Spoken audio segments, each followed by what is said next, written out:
Luzon, Visayas, Mindanao, outside Manila, outside Metro Manila, outside Philippines, kamusta po kayo?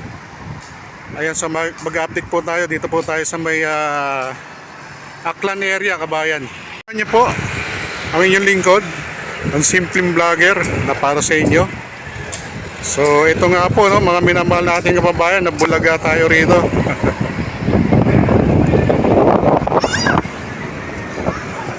So tinibag na po itong entrada, no, ng after ng Ilog Pasig.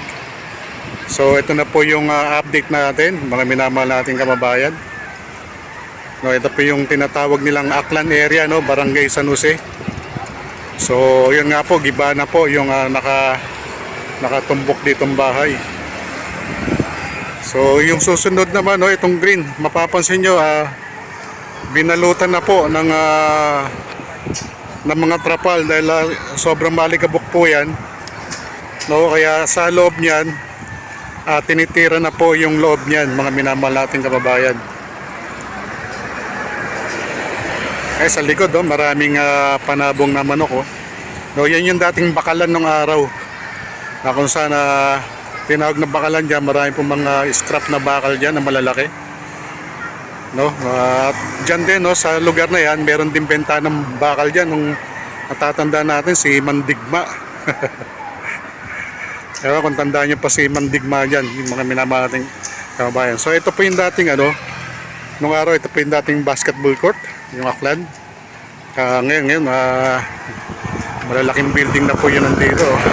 So pagka may pagka may title po, may bayad po yan, no? Mga nagka-aregluhan na po yan. Kaya ito po, mapapansin nyo rito, itong mga concrete na bahay dito ay giniba na. Ibig sabihin niya na bayad na po yan. So dito, pansin nyo na rin po rito yung mga concrete barrier, oh. Hinahanda na po yan dahil darating po yung time na malawakan na yung development ng construction dito, mga minamahal nating kababayan.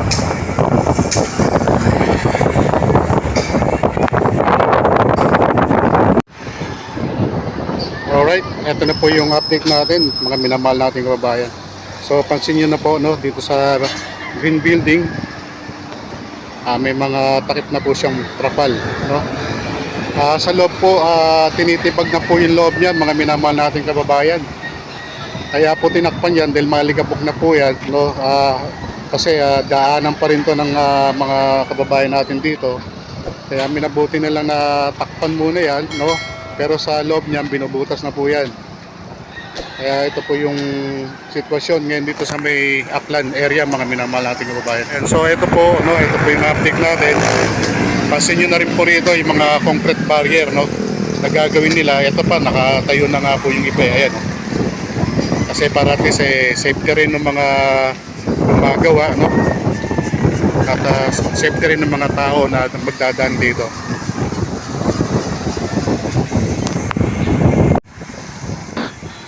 Grabe kabayan, nakaabang na po rito itong excavator nagigiba rito sa green building, kabayan. Kasi itong lugar na to, kabayan, no, halos mga 200 meters na lang po. Mga 200 meters na lamang po yung layo dyan po sa ground zero ng NLEX-SLEX Connector Project. So tanaw na tanaw po rito yung Skyway Stage 3 na kung saan dyan po magbumula, no? Ito po yung dyan po yung ground zero, or yan po ang starting point. Kasi dyan po sa may Skyway Stage 3 na yan, magkakaroon po dyan ng off-ramp, on-ramp na flyover. Bababa po dyan sa may Pandaka, no, dating Tomas Claudio, at dadaan po dyan sa may Beata, Pandakan. Yan po yung update natin dito, kabayan. Kaya shoutout muli sa ating mga minamahal na kababayan, no? So ito na po yung update natin, na katulad ng kahilingan nyo, i-cover daw po natin, kasi po yung mga kababayan natin na dito na pinanganak, dito na lumaki, dito na nagkasawa, dito na rin na nagkaapo, no? At yun nga lang po, tinamaan po ng proyekto ng ating gobyerno ang kanilang kabahayan. Kaya sabi nila, ito na lang po yung magiging silbing alaala nila, no, dito sa lugar na to, na kung saan nandito yung mga kaibigan nila, kamag-anak. Kaya yun nga po, no, kung saan sila napadpad. Merong sa Bulacan, merong sa Cavite, merong sa Antipolo. So dito, ayan, maririnig nyo rito kabayan, no, may mga nagtitibag na po sa loob ng building na yan. Kaya abangan po natin yung mga susunod na galawan dito sa lugar ng dating Aklan no? Aklan area, kasi po dito po maraming taga-Aklanon dito. Ito po yung baluarte ng Aklan tribe, Ati-Atihan, na kung saan sila po yung sumasali sa mga Ati-Atihan festival, no? May matindi rin silang kalaban dito, pero kaibigan din nila yan, kapit lugar din nila. Yan po yung Buganda tribe, magagaling din yan. Kaya sikat na sikat sila, mga minamahal nating kababayan, pagdating sa mga Ati-Atihan Dance Competition Festival. So muli, shoutout po sa inyong lahat.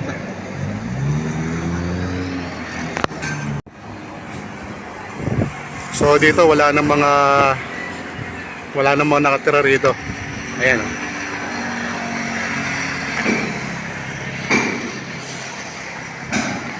Kaya ito, no, dinig na dinig po yung tibagan dito. Tibagan dahil ginigiba na po yan loob na yan, dahil isa po yan sa tinamaan ng proyekto ng ating gobyerno.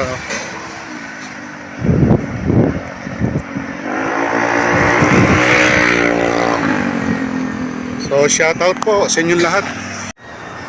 So tiyaga lang talaga mga minamahal nating kababayan, no? Para may pangkain ng ating kababayan na to, talagang pinagtsatsaga na kumuha ng bakal. May benta, no, para may pambiling pagkain, no, sa kanilang pamilya at may baon ng kanilang mga anak. So ito, pansin nyo rin dito yung bahay na to. Halos abandoned na po ito mga minamahal nating kababayan. Ewan mo lang pa itong pink building na to kung may tao pa dyan, no? So ito po yung latest update natin. Tira pa isang bahay, no. Palagay ko hindi pa nababayaran, palagay ko lang Tapos ang isi-save dito yung mga yero, kahoy, no. So yun lang ang palagay ko, pero hindi ako sure, no, na hindi pa bayad to. Hindi natin alam kung ano pong usapan nila. Yan.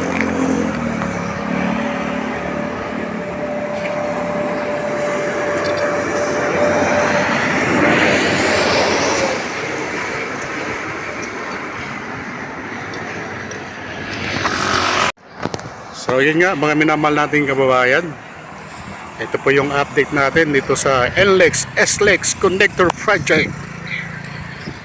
Ayan, shoutout po sa ating mga kababayang OFW, ang bayani sa makabagong panahon. Kumusta po kayo? Okay, nasa mabuti po kayong kalagayan. So andito po yung mga kababayan natin, tinamaan ng programa ng ating gobyerno ng NLEX SLEX Connector Project. So dito may nakatira pa, no, kasi may sinampay pa Ayan.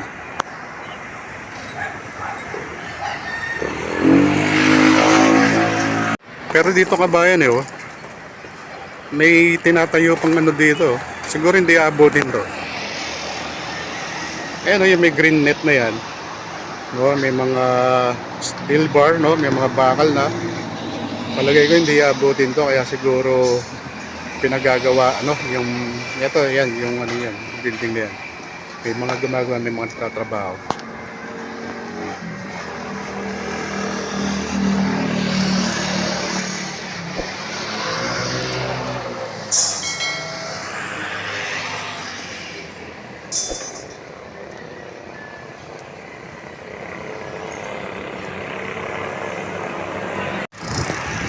So grabe yung development yan dito.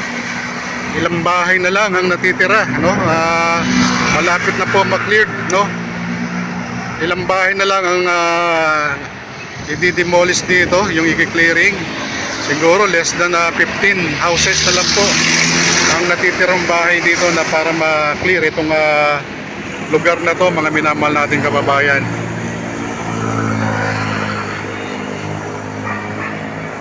So mabilis na po yan.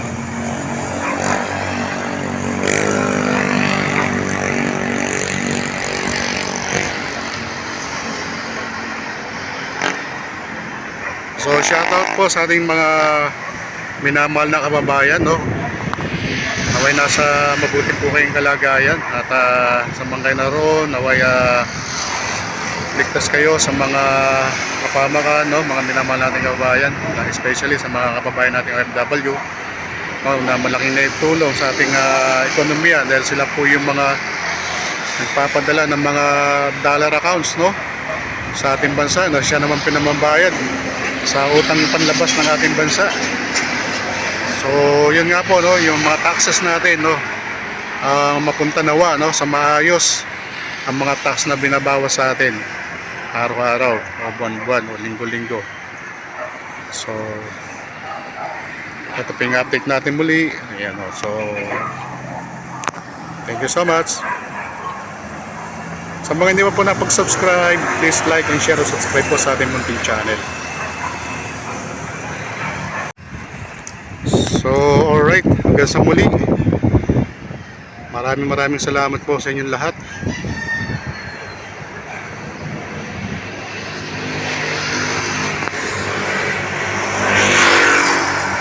Romeo Talk TV po, no? Sa mga hindi pa po nakapag-subscribe, please like and subscribe po sa ating munting channel. Maraming salamat po. Mabuhay po kayo, saan po kayo naroon, naway nasa mabuti po kayong kalagayan. Mabuhay Pilipino, mabuhay Pilipinas. God bless us all, God bless Philippines. To God be the glory. Thank you so much, bye bye.